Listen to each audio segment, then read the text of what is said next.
Assalamualaikum guys, hari ni kita main Minecraft. Ini accelerator ku, comel kan? Ini boleh tanya. Maaf guys, tadi sepupu.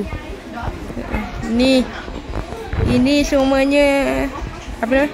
Accelerator. Coklat ada tu, tapi yang tu tak boleh. Apa? Yang susah kita cari ya. You gelak. Susah kali ya. Yang ni ular pasir. Dari tengok ekor dia. Dari ekor dia. Ini adalah haiwan kesukaan adik saya. Panda merah. Hei. Ya. Guys.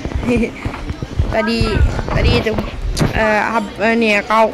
sepupu cakap benda. Ini ada floppa dengan leopard. Ini ada anglerfish, fish and kerang. Fish. Ini ada ostrich.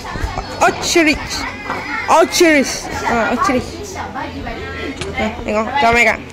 Yang ni rasanya tina, rasanya jatang. Kok atau terbalik. Emak kan? Salah. Ini ada monkey and tupai. Ya. Jom kita tengok. Maaf ke tu buaya padino ku. Memang gitu. Itu depan. Oh, itu kuda.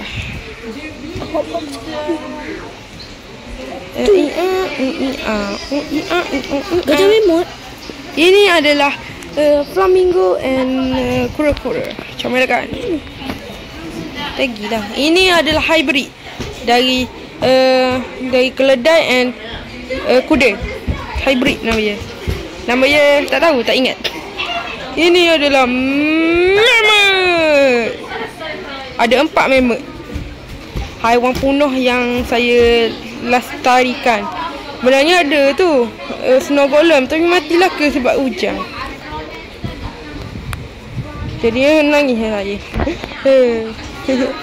Ni adalah penguin. Comel kan?